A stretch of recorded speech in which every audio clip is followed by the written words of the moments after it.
Hello, Postables! You're listening to Deliver Me a Podcast, hosted by Casey, Jess, and me, Cammie. Special thanks to James Jandrish for letting us use his amazing music. Now, sit back, relax, grab a yoo-hoo and a stamp collection, and here we go. Welcome back, Postables. It's been a little bit, but we think it's going to be worth the wait. And I just have to say, Casey, would you agree with me that dreams do come true? Dreams do come true. Dreams do come true because we're about to make a huge dream of a lot of you out there come true. We have the Silver Fox, Mr. Papa O'Toole himself. Please welcome Mr. Gregory Harrison. Hi, Gregory. Hello, I'm blushing now. Jeez, what an intro. Gosh. A lot to live up to in there. You have us as like the hype people, you know. Well, and that's what you get when you ask somebody who majored in acting to host. So there you go. There you go. That explains it. That explains it. An inner actress in you. Yeah, we'll go with that.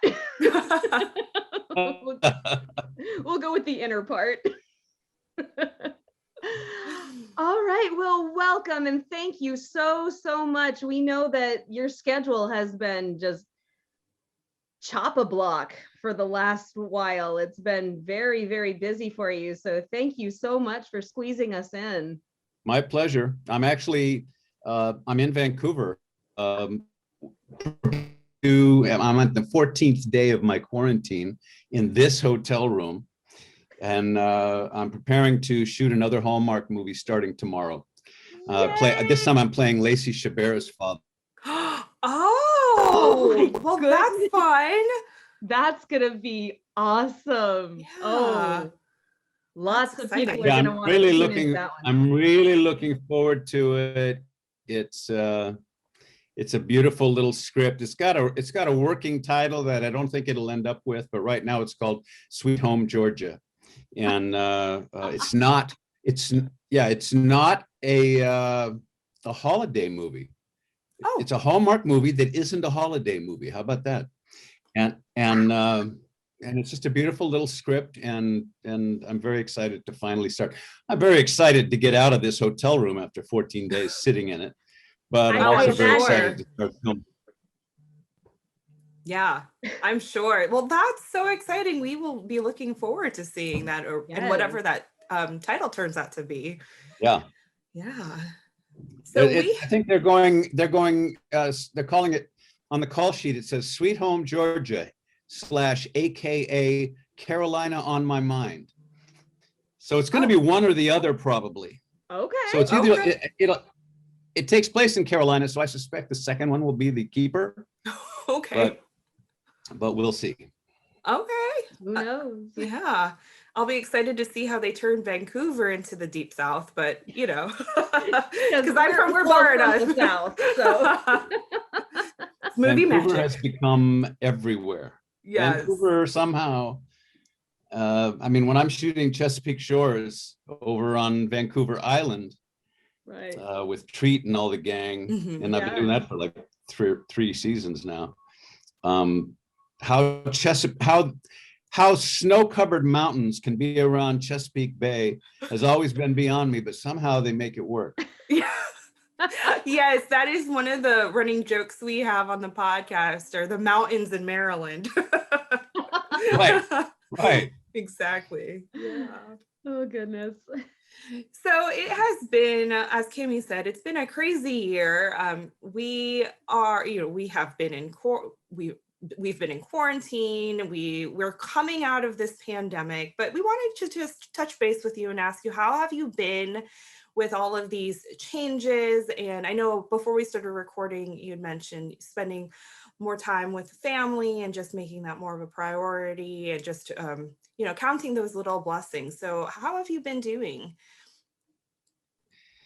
I've been doing fine through it. I mean, there's certain frustrations, of course, that come with quarantining yourself and living in the middle of a pandemic. But I didn't really reprioritize my family. They've always been the priority. I Yeah. just took advantage of this time away from work to enjoy my family and enjoy my wife in particular, who we've been married 39 years, but I've probably spent 20 of that away. You know, I mean, if you added up all the time together over those 39 years, half of it, I was on location somewhere filming, and she was raising our children, who are now all adults, and I have a second grandchild about to get born. And but I spent a lot of time with her and a lot of time on FaceTime with my other daughters, and I have three.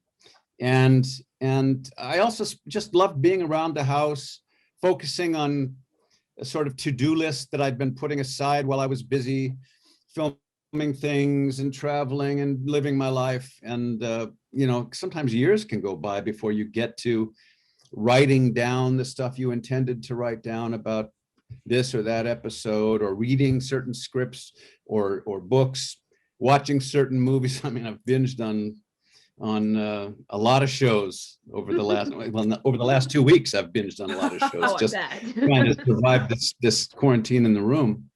But you know, there is a silver lining to it. You know, as tragic and horrible as this pandemic is, I felt that I've sort of done this my whole life. When things get tough, I try to find the blessing within the curse.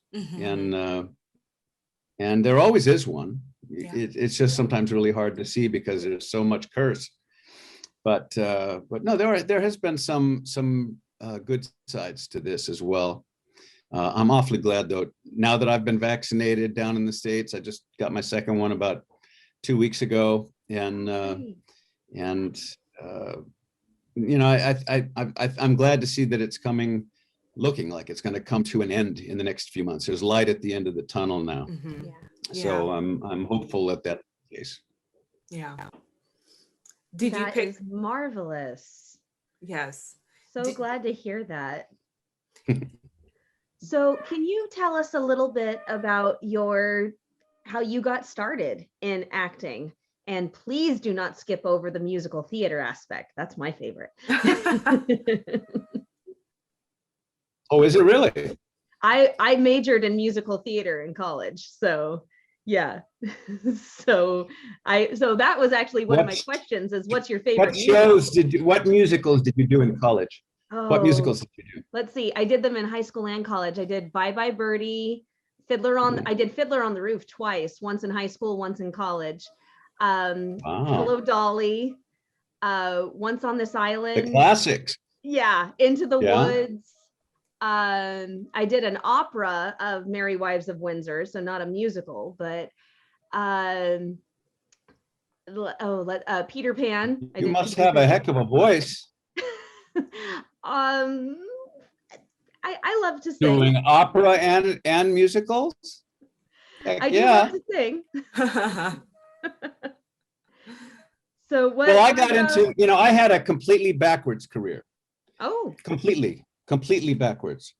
Normally, when you see an actor who's made it into television or into films, they started in theater, you know, and wherever they were, regional theater or in New York, or, you know, they eventually got through New York and spent a few years there honing their craft and doing plays and going from small roles to larger featured roles, and then working their way into television, maybe coming out west to Hollywood, and creating a career out there the same way by working their way up into major roles.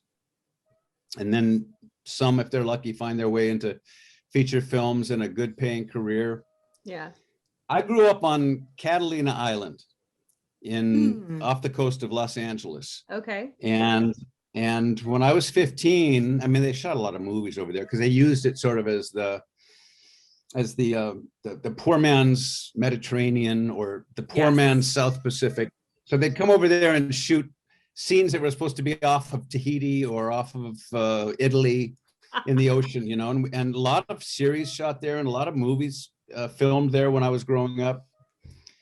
so I was always really interested in it. I never got to get close to the sets because they were always very, separated and protected, and they didn't want some kid interfering or making noise or getting in the way. So I was always kept away.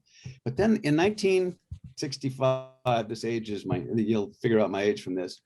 I was 15, and my father and grandfather, both who were born on the island like I was, had run the glass bottom boats, which was a famous tour trip.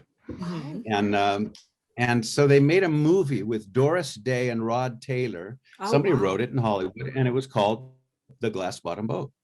And this character actor named Arthur Godfrey, very famous back in the time, played my father, and they used my father's real boat. So finally, they're making a movie in my hometown over in Avalon on Catalina Island, and they can't keep me off the set because it's my dad's boat.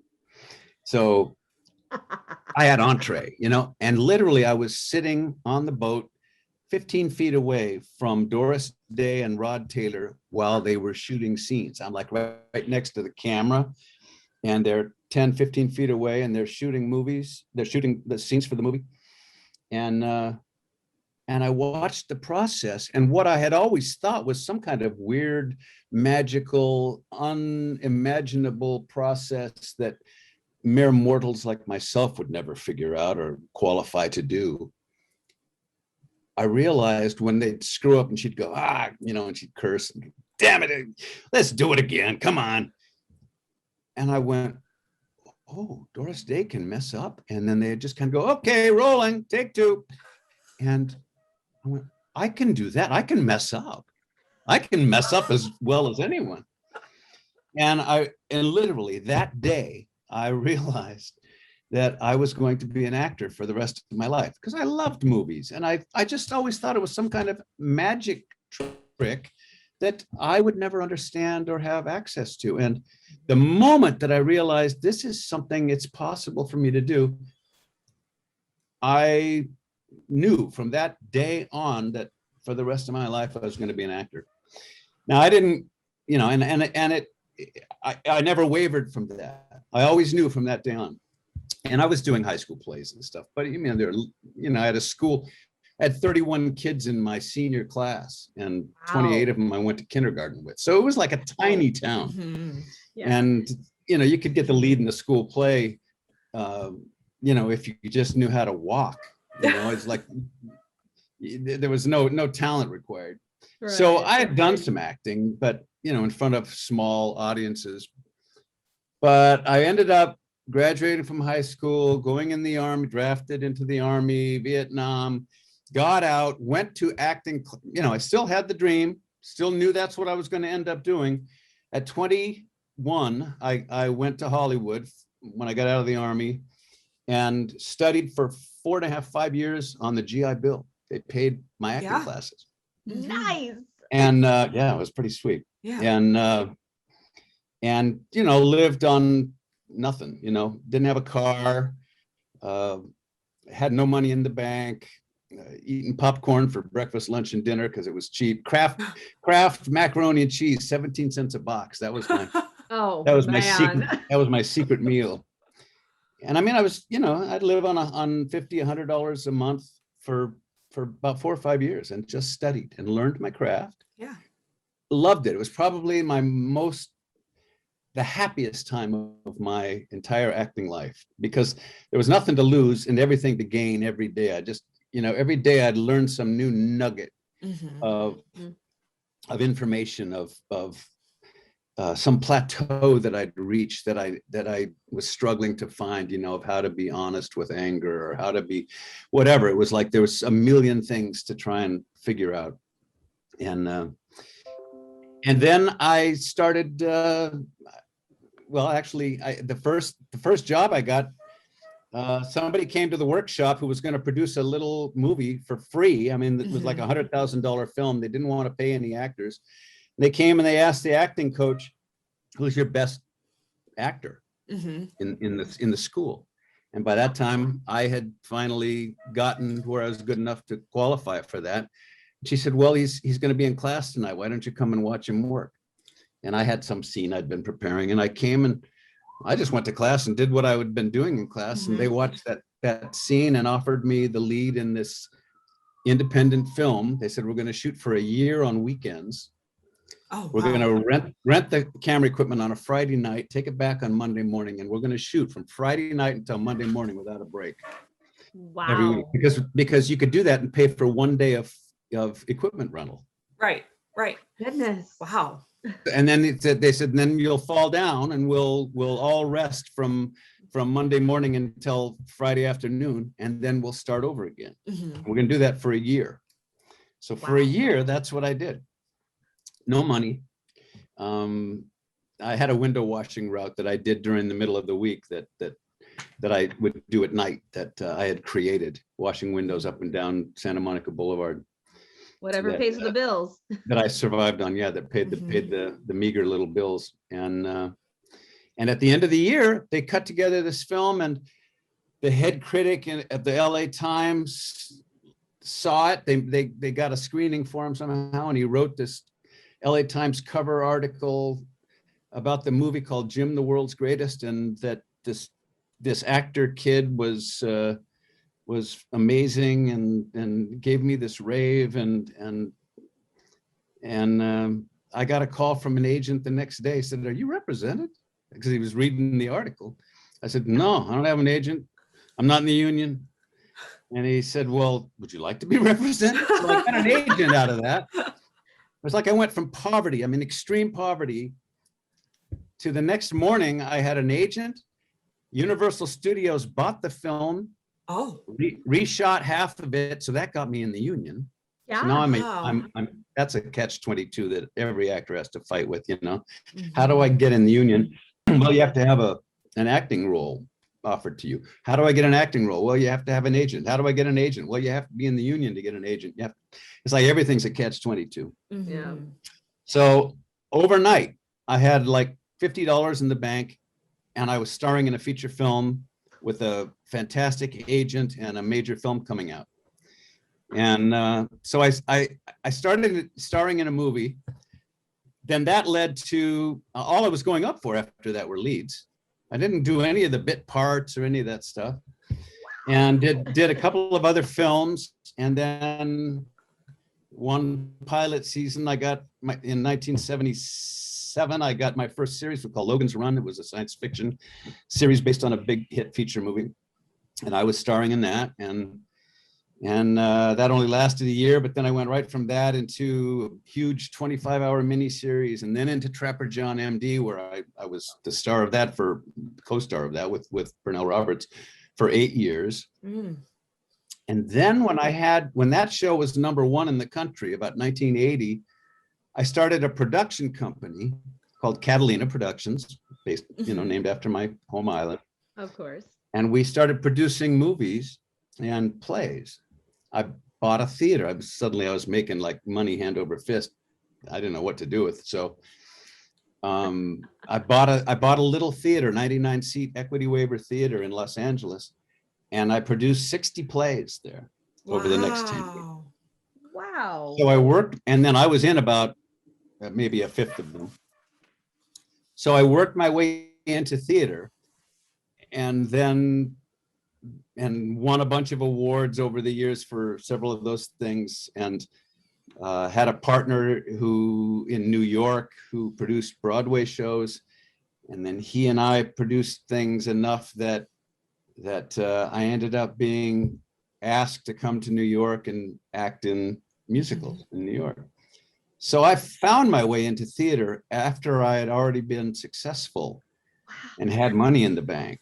So it was completely the opposite of any other actor that I've ever known. I came east to Hollywood and then started movies, went to television, and then went to theater. And then, I've had a almost 50-year-long career from that point on. So I've been very lucky, and I'm very grateful. And it was a very unusual way to go about having a career. So that was a long-winded answer to your question. That's okay. That's okay. So That's incredible. Favorite musical? Gotta know. My favorite musical? Yeah. That I've done or that I like? Any. Wow, there's so many that I love. You know, I did probably my favorite musical, and in 1999, 2000, no, actually 2001, because it was just before the 9/11. I did Follies on Broadway. Oh, you did. And Stephen Sondheim, you know, I did it because I wanted to work with Sondheim. You know, I figured there's like Shakespeare and Sondheim and Neil Simon. Those are like, okay, there you got your three pillars of theater. Oh yeah. That I, at that point, at least, that I went, those are, how could I ever turn down the opportunity to work with any of those three? And Shakespeare was kind of out, and Neil Simon wasn't making me any offers, but Follies, I went in and fought for and got it. And I worked with Treat Williams, who I'm now, who plays my brother on Chesapeake. And Judith Ivey. Oh God, I'm blanking on her name. Anyway, it was a fantastic cast, just a huge, fantastic cast, and it's amazing musical. Probably the best score Sondheim ever wrote, but that's debatable, of course. He's written so many brilliant scores. But I got to spend time with Mr. Sondheim. Oh, like he'd come to my dressing room every night before the performance, and we'd sit there and talk. Treat and I shared a dressing room, and I'd sit there for half an hour with Sondheim and then go out and do his show on a Broadway stage. It was, wow. It was a dream. It was a dream come true. Yeah. And then I also did Steel Pier on Broadway, Kander and Ebb musical, and I originated the role of Mick, who was the organizer MC of a huge Steel Pier dance-a-thon marathon that would go on for weeks. And I was literally at one point I was in the room with Kander and Ebb, just the two of them and myself, while they wrote me a song, and we would try lyrics. I was there for the process of Kander and Ebb, the two of the greatest composers, lyricists of all time, while they wrote me a song. It was again, another one of those magical moments that was like everything came together in my life that moment. And I just went, it can't get any better than this. Yeah. You know? That is incredible. Amazing. Yeah. Wow. So yeah, I figured you'd appreciate that story. You would know that.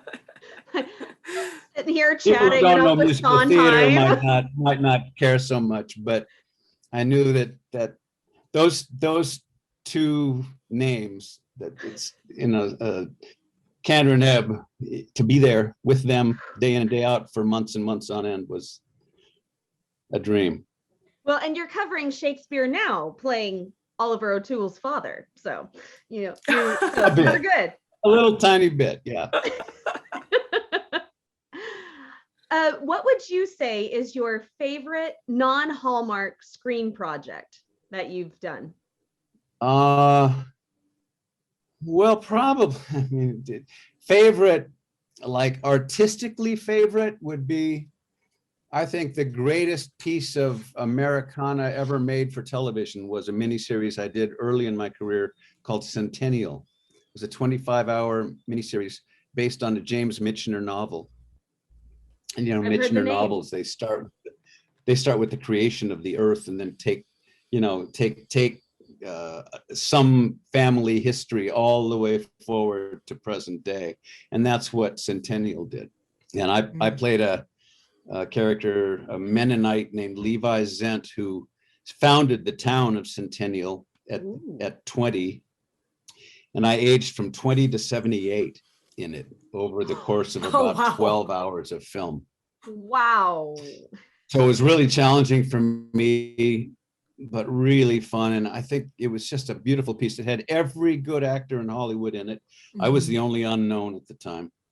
And, but I was kind of the central, kid who founds everything. Stephanie Zimbalist and I played a Mennonite couple who ran away from home and in a Conestoga wagon and started this, the whole town of Centennial. Wow. And so that was a beautiful piece. It was really satisfying artistically. It created a huge opportunity for me to surround me with, admirable, iconic actors, and that was great. But the most fun I ever had as an actor was doing a film called North Shore, a surf movie in 1987, where I played, you remember The Karate Kid? Yes. Remember very clearly. Pat Morita's character, wax on, wax off, wax on. Miyagi. Yeah, Miyagi. I was the Miyagi of North Shore. I was I was the big kahuna. I was the soul surfer shaper who takes this kid and who comes from an inland wave pool and thinks he knows how to surf, and turn him into a true surfer, Hawaiian surfer on the North Shore of Oahu. Oh my word. And so now I've been surfing since I was 9 over on Catalina. And well, of course. I've been a surfer. I still surf every day that I'm free to do it. And I still consider myself a surfer more than anything else. And so for me to be able to play that role and be on the North Shore of Oahu and have the water cleared every day for this stretch of beach so that we could go out and surf and play our scenes in the water and ride world-class waves, and also represent surfing in a beautiful kind of light, was to me the most satisfying and most fun job that I've ever had. And I don't think anything will ever have a shot at replacing that. I don't think there's anything I could do that would make me happier than I was doing that. Yeah. There's always that one project, isn't there? Yeah. Yeah. I mean, hopefully you have that one project, Yeah. Sometimes I know people who've had projects and they've all been painful and not very satisfying, So as an actor, I've just been so blessed and I'm so lucky. But let's move on to Signed, Sealed, Delivered, and to my relationship with Martha Williamson, who is the creator of Signed, Sealed, Delivered. Yeah. That's also been a hugely. There may be one other thing. I mean, this is in relation to Martha and into the last question you asked me. The most satisfying that I've ever been about, sort of on a heart value level, that I've been about my career and something I've been able to do in my career, was an episode of Touched by an Angel that Martha Williamson created and was the showrunner for 10, 11 years while the series ran. I did an episode of that. She came to me. We've been old friends. She had actually been a writer on a sitcom that I did that only lasted one season back around 1989. And then about 93, she was doing Touched by an Angel. And at the end of her first season, I think the ratings were just sort of mediocre and they weren't sure if they were going to get picked up. So I happened to be in Salt Lake City shooting a movie, and that's where they shot Touched. And so she saw me out on this basketball court, sort of getting some exercise at this hotel, which apparently my movie and her show shared. Oh. And she came out, she saw me out there. She said, "Hey, Greg. And she came out and talked to me, and we were chatting. She said, "Would you do an episode for us?" And I went, "Well, I don't know. I mean, I kind of stopped doing episodic. I'm just doing TV movies, and I'm getting paid well for that. And I really don't know if I should." She said, we need to put together a really interesting last show of the season. She goes, "And I'd sure love it if you'd join us." She goes, "Is there any subject that you really care about that we could create that would make you want to do it?" I thought for a minute, and I said, "Yeah, homelessness." I said, "There's just so many homeless people, and I hate how people blame them for their homelessness." And I think it's, I said, I see people when I pull up to, you're getting off the freeway and there's a homeless person standing there and everybody turns their head and looks the other way and tries not to make eye contact. And I said, it always feels so wrong. I said, "Is there anything you could do about that?" She said, "Let me work on it. I'll get back to you."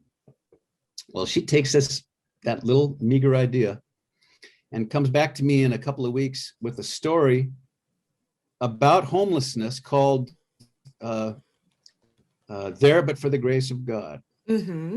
And it was about a guy who became homeless through no fault of his own. His wife got cancer and died. He lost his job because he had to stay home because he didn't have enough insurance to pay for her cancer. So he lost his job.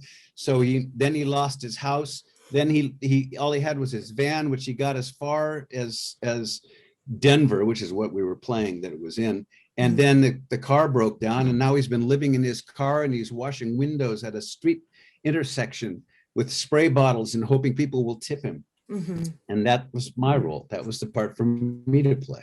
Yeah. And so we shot, I said, absolutely. It was a beautiful thing. It's just a beautiful episode. I think it was might still be the best, or certainly one of the best episodes that they ever did on that show. Yeah. And I said, absolutely. We went and we shot it. They paid me $25,000 to do it. I didn't take a check. I put that money straight into Habitat for Humanity, Jimmy Carter's favorite charity. And, we build houses all around the country and the world for people with what they call sweat equity, where the people who are going to move into that house also help to build the house. So they don't feel that humiliating feeling of just being given something, and not having to earn it. So it's called sweat equity. And so Jimmy Carter and I then took that $25,000, went to Watts and built a house for a week. And in a week, with about 100 other people helping us build it, at the end of the week, I handed over the key to that house to a family that moved into it, and they'd been working with us all week building it too. And we did like a Today show and a couple of other things from the location of the house building that helped raise money for Habitat for Humanity so other homes could get built. And my point is that at the end of all that, I went, you can actually, in my business, which is the most indulgent business I know of, where everything has to be about you, and you're looking in the mirror all the time out of necessity, because you have to make sure your hair is right and your makeup's good, and how do I look in this? That in this business of mine, that you can stop being indulgent for a second, create an idea that turns into a script, that turns into a check, that goes to a charity, that becomes a home, that helps a family live in a better life. And who knows what that family will do with that gift that they've been given, that opportunity that it gives them. So I went, oh, that's probably the best thing I've ever done with my career, in terms of contributing to the betterment of the world, and that was with Martha's help and her brilliant writing. So that also was a very satisfying moment. Yeah, that is incredible. And it's actually funny you mentioned this episode, because our third musketeer of the podcast, she's unable to be with us today just because of her work schedule. But she did tell us, she said, please make sure you tell Gregory that episode that we just were talking about is my favorite. And one thing you have to know about Jess is she is our realistic girl. She's not very the hopeless realistic, romantic not of a the hopeless group. romantic, not a very she gets touched, but it takes a lot to move her. And she said that is one of her favorite episodes. So we wanted to pass that along to you. She said it was incredibly coincidentally moving. that episode, that's nice to hear. Yeah. And she said your performance specifically was incredibly moving. Well, thank you. Yeah, I mean, it was a heart-fueled project from beginning to end, and my performance was part of that. It was like just deep heart-generated performance. Yeah. So with Ssd, because you have had a relationship with Martha, but at this point for years, starting way back before Touched by an Angel, and then you worked on Touched by an Angel, and now Signed, Sealed, Delivered. Was the role of Jo O'Teal something that she had kind of pitched to you as well? She just came to me with it and said, I want you to do this. Will you do this? And by that time, we'd been friends for so long, and had reaped the rewards of that friendship in so many different ways that I didn't even have to read it. I just said, sure, whatever you want me to do, Martha, I will do. And but then when I read it, I went, oh, this is fantastic. And I had been watching the show, so I knew what a great show it was. Mhm. Okay, good. Yeah. What would you And say? I knew what a great show it was, and that by getting, I didn't know if it would be a one-off, where I'd just come in and play Joe and be Eric's father for the day, for the week, that episode, and then never show up again. But no, Martha's, she saw there was some chemistry with Eric and I, and that the first episode or the first movie worked well enough that she went, oh yeah, we got to keep this around. And I'm not in every one after that, that we've done what, 4, 5, 6 more since then. But and I've been in probably 3 or 4 of them. And I'll probably be in the next one. That's her intention anyway. Yeah. I would Okay. hope so. Yes. The chemistry that struck me when you walk on the screen in Signed Sealed is Joe's relationship with Shane. Very much. And your chemistry with Kristen as that not quite fatherly figure, but it is there. I remember going, oh, yeah, there's a connection here between these 2 characters. They're all such good actors, Chemistry is one of those things. I don't think you can fake it, but if you secure and sensitive actors know how to mine it. It's there somewhere, and they know how to dig in and mine that, right, and make it work for you. And they're all such good actors. Yeah, the writing is so extraordinary. The character delineation within the writing is so beautiful, and those actors flesh it out so beautifully that for me to walk in, it was like the current was already strong. I just walked in and got right in the flow of it. Yeah. What would you say is your favorite Ssd installment that you've been a part of? Well, that first one had so much dramatic appeal because, that Eric became so vulnerable. His character became so vulnerable in that episode. I think that unearthed some things in his character that hadn't been unearthed before. And changed everything that came after it. I thought that was such a beautiful dynamic, watching Eric's stoic, kind of stern character crumble a bit and get rebuilt in a whole new kind of way. And he's maintained that ever since. And in the same sense, the one I did where we're out in the forest together, just Eric and I, where I get hurt, and he and I have all those private moments up there. I thought that was a pretty great episode for me. I mean, I'm looking at it from internally, it was I loved playing those scenes with him. I loved the vulnerability that we both got to show there, and the strength that we both got to show there. Yeah. And with Martha's scripts, there's so many values involved. There's always morality and value driven plot lines. It's nothing just for show or to dazzle with the cinematic side of things. It's about important, deep, eternal issues. I just think, because that's what Martha's about, that she's that kind of human being. Yeah, she's no lightweight. No. And I think that's why the fans just keep coming back to it, and then the Postables are just becoming a bigger and bigger group, because it just has that element of beauty and goodness and morality, and redemption is a running theme that is completely throughout the series. Absolutely. And a sense of right and wrong, that drives everything.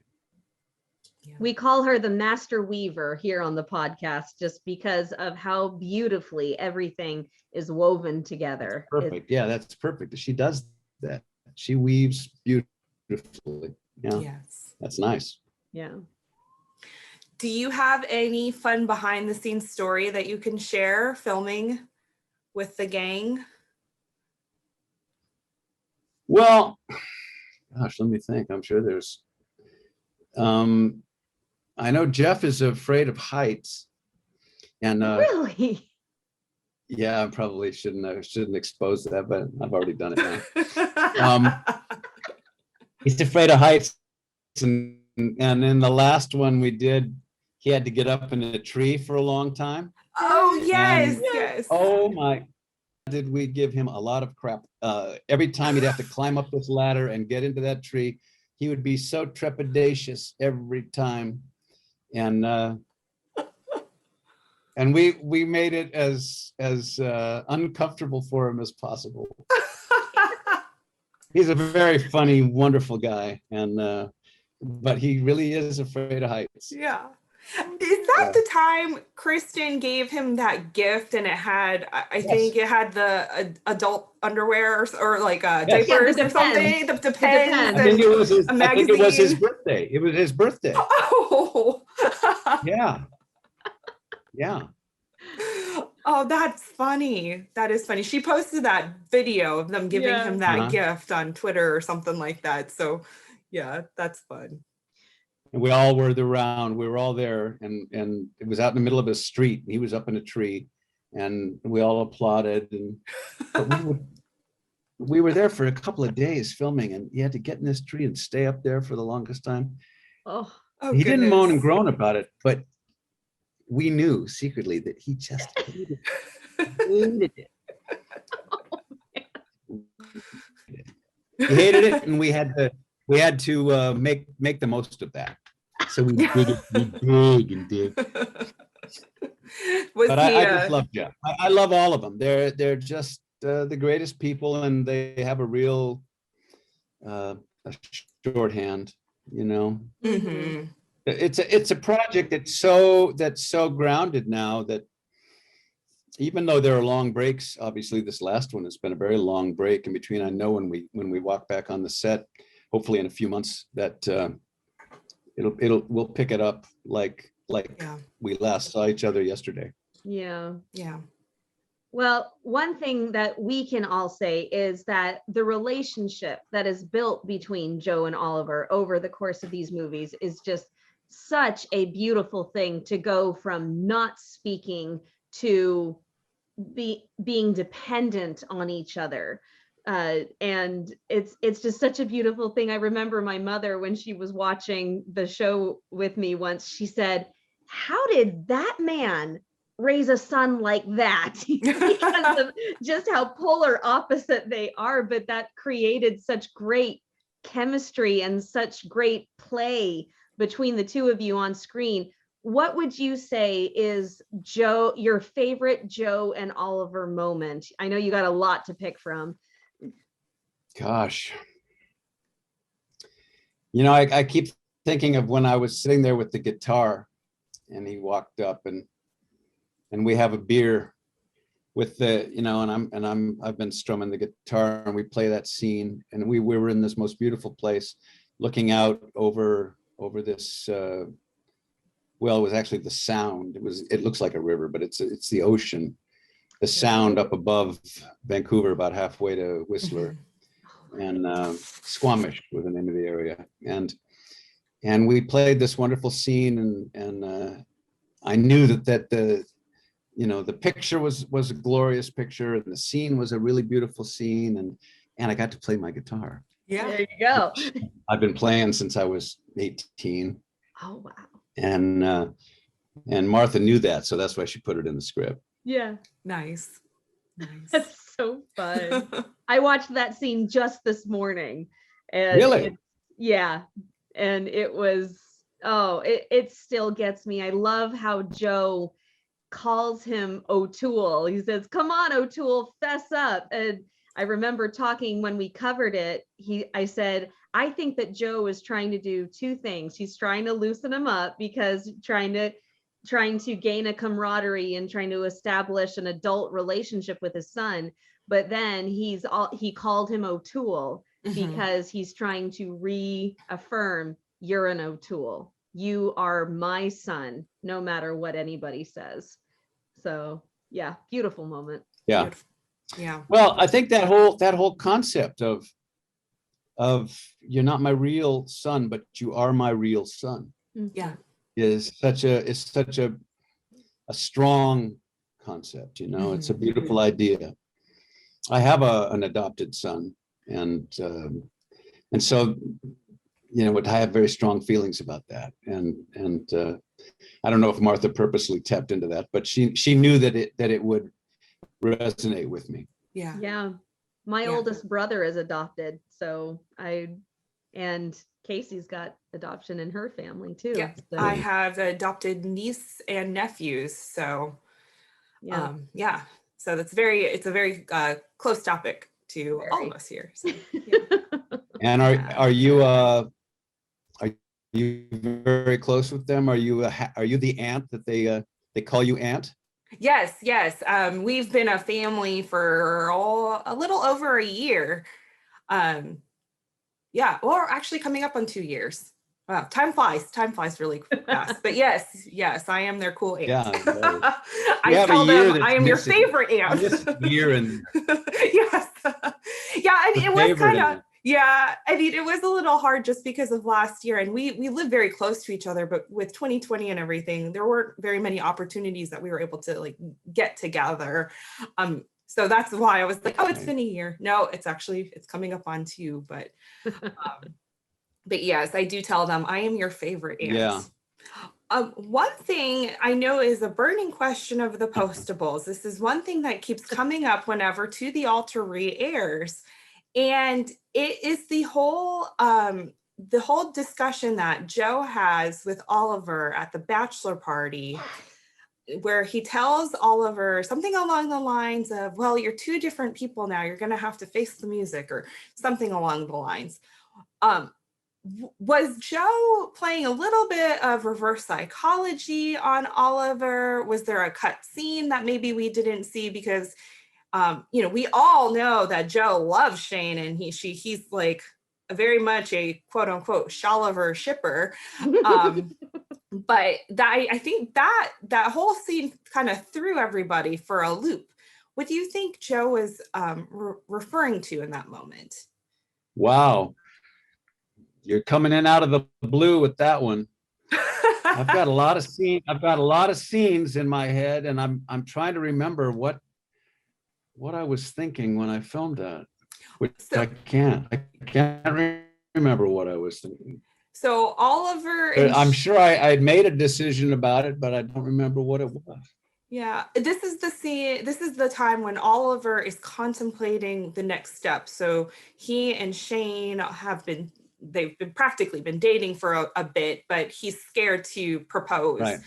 Is kind of the idea that we're getting. And during the bachelor party, Joe notices that Oliver is just very like one track mind. He won't look at Shane. He will barely like talk to her even. He's very, very distracted. And Joe calls him out, and Oliver says, Dad, have you ever looked at somebody one way and then seen them in a different light? Right. And that's when he says, well, you're going to have to face the music, that you and Shane are 2 different people. It's kind of that idea.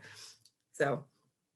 And then later he proposes. So we thought, is Joe doing a reverse psychology thing on him? Yeah. And I think Joe also gives Oliver the green tie. He kind of sneaks it to him before the ceremony.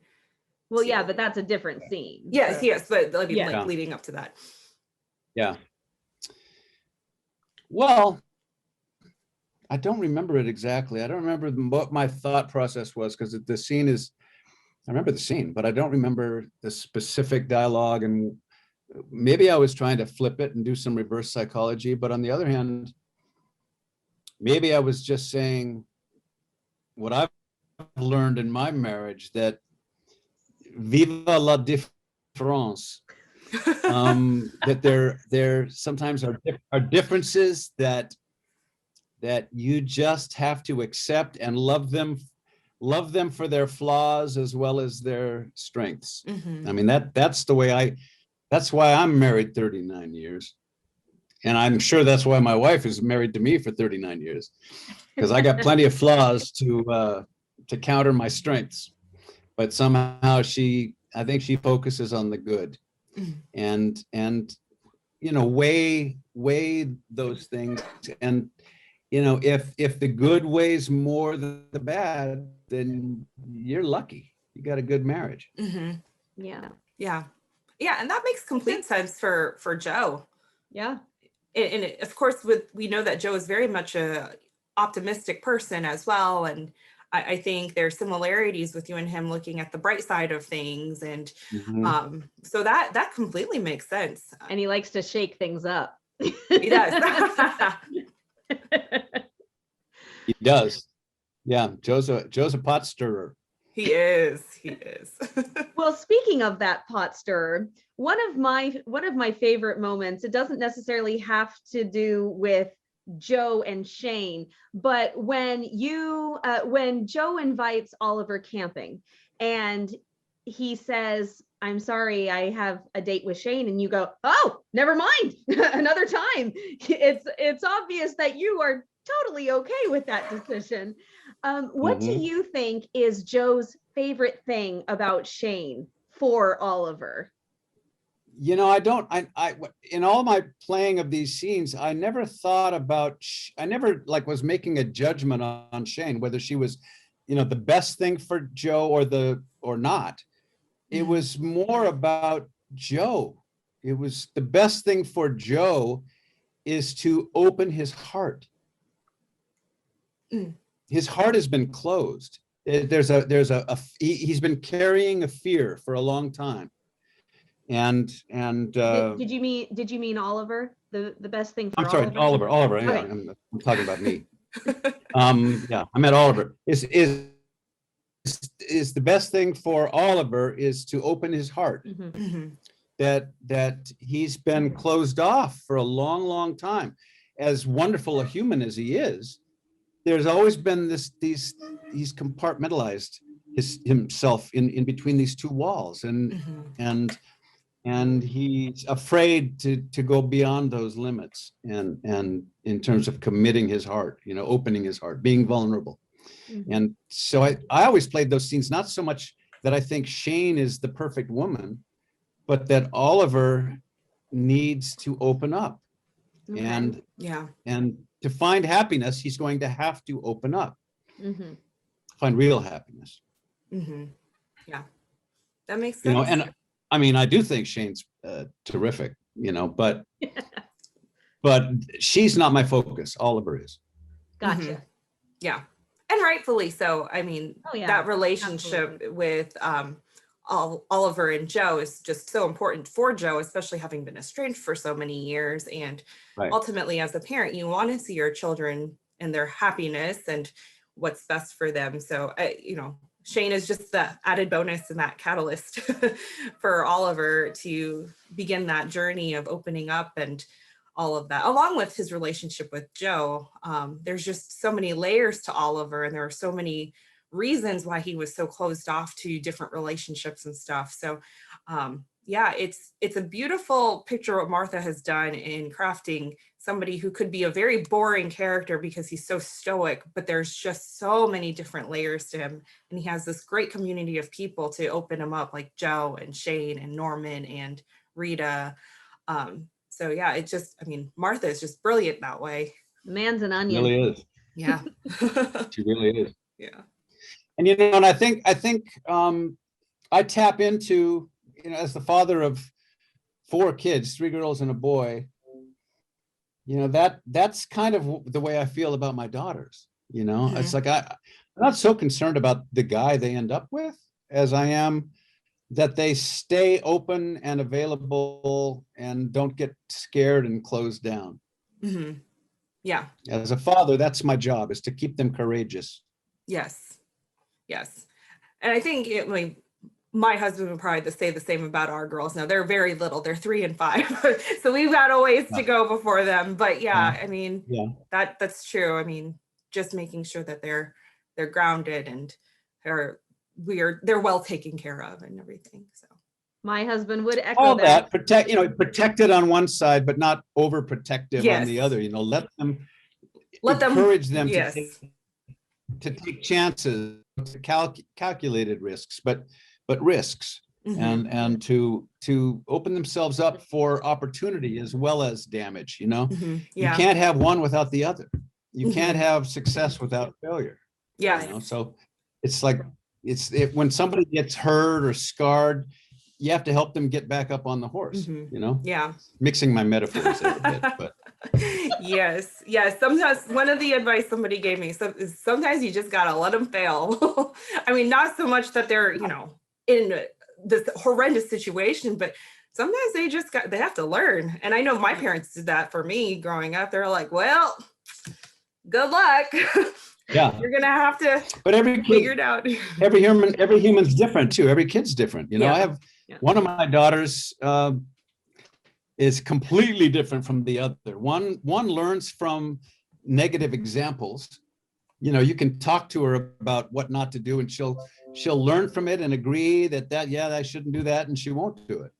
The other one, you can talk to her about what she shouldn't do or what she should be aware of, and she will completely ignore that and go ahead and do it. And she needs to fall and hurt her face. She needs it. That's the only way she's going to learn, to fall down and hurt her face. And then she might learn maybe after the second or third time she falls down, she might start to learn not to do that. That's the way my oldest daughter depends is. on the person. Yeah. My oldest daughter is the exact same way. So I feel you. There you go. There you go.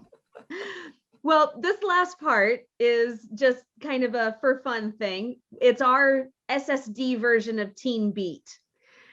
So we're going to just ask you some rapid fire questions about your time on set and your castmates. Let me ask you before you do that. Yeah. Here's what I want to know. You said Teen Beat. Is there still a Teen Beat? No. Not really. I don't think so. Because believe it or not, I haven't seen it in 30 years, but in 1979, but I was on the cover of Teen Beat over and over and over. That was when all they had were Teen Beat magazines. Right. And they didn't have any internet. They didn't have TMZ. They didn't have any, all they had was the Inquirer and Teen Beat. Oh my. And I hated them both. But I was on the cover of Teen Beat over and over and over. That's funny. With Pat Duffy. Yeah. And and who was it? Who else? Tom Wopat, and all, we were the hunks of the 70s. Lane Edwards, when we talked to him, he said that one of the greatest honors of being in 1 in a Million was getting the chance to sit down and talk to you and just learn from your experiences. And he said that he told you the story that he used to confuse you with Tom Wopat, and he said that you said that still happens today. Yeah. That's so funny. And especially because Tom and I both, we did Chicago on Broadway, and then we took it out on tour. Oh. And for 2.5 years, Tom would play Billy Flynn for 3 months, and then I'd do it for 3 months, and then Tom would do it for 6 over here. I'd do it for 6 months, and we'd pass it back and forth. That way we would each get time back home, and doing other stuff. Right. But people got really confused around that time. That was in the early 2000s. That's funny. Oh, that's too funny. fun. All right, so go for it, Casey. All right, so let's play your Teen Beat game. Teen Beat, yes. All right. Who is most likely to play a prank? And this is with the Signed, Sealed, Delivered cast, people you've worked with on that show. I think I'd say that Eric is probably most likely. I mean, it could be any one of them. It could be any one of them. All four have perverted senses of humor, and are capable of being crazy. Jeff too, though. Jeff is a twisted, funny guy. You know, He really is. Yeah, we got that when we talked to him. Sweetest can be a wonderful actor, but a really twisted sense of humor, and really fun to be around. Yeah. I have a great time being around Jeff. I'll just shut up and sit and watch him and wait until he does something that cracks me up. Who's most likely to burst into random song between takes? Me, With your guitar. Okay, yeah. with or without my guitar. Uh-huh. Yeah. All right. So next question is, who is most likely to break out into a little dance between takes? Maybe just, I don't know, messing around. Kristen. Okay. I can see that. Okay, so who's the most likely to be found at craft services? Eric. Oh. He loves his drinks. He hydrates all day long. Oh, okay. That's very important. He's a fitness guy, you know. He's Right. Yes. you know, Yes. gotta hydrate. Yes. That's very important. Who is most likely to laugh at an inappropriate time during filming? Kristen. That's pretty much been the consensus Yeah, so far. that's unanimous. Oh yeah. Who's the most likely to contribute the most money to the swear jar? Me. I'm old school. And yeah. And when I blow a take, no, F-bombs drop regularly. I'm sorry. Oh boy. Yeah, Well, I no, mean, it doesn't make it on a Martha Williamson set. The F-bombs are appropriate. yeah. I mean, you know, if Doris Day could back in the day, I mean, surely it's. Which is how I feel. That's a great argument. Casey, good going. Now you're gonna get him in more trouble with Martha. Oh, too funny, too funny. Oh my goodness, Gregory, we cannot thank you enough. This has been so much fun getting the chance to chat with you and get to know you. Yes. Is there anything that, well, I know that we can promote the Lacey Chabert movie when it comes out. So is there anything else that you can tease that we can help promote for you? Yeah, I actually know that it's not just in development, but approaching time for a green light to shoot a sequel to my Christmas cat movie, The 9 Lives of Christmas. We're going to do it. Oh my goodness. You like just made our day because That's there a have been huge so many podcast of favorite. yes, we have been campaigning for this. It's everybody's favorite. Who knew when we were shooting it? But I guess everybody loves cats, and so because I think the reruns get as good ratings as some of the new movies that they air, they're just going, why don't we make a sequel? Even though it's like 7 or 8 years later. Yeah. So we're gonna do it. Yeah. That's fantastic. And it's funny. Very excited about that. Yes. Wow. It's funny on the Hallmarkies podcast, somebody made a little graphic and it can be a t-shirt now that says 10 Lives of Christmas, which is the campaigning for the sequel to the 9 Lives of Christmas. And this has been a thing for years now, I think. Yeah, I years. think she created it in 2017, maybe.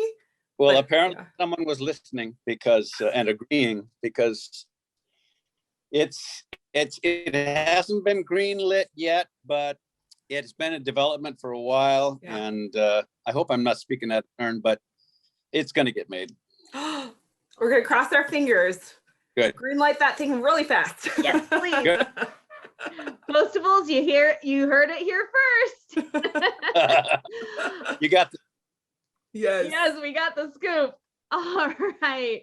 Well, thank you all of you for tuning in. We hope that you have a marvelous day, and we will see you next time. Bye, everybody. Bye, Postables. bye. Thank you. Thank you so much for joining us on today's episode. For more juicy details and to hear what's coming up, don't forget to follow us on Twitter at DeliverMeAPod and on Instagram at DeliverMeAPodcast. And please check out our merch store for tons of Postables inspired merchandise to enhance your fandom. See you next week.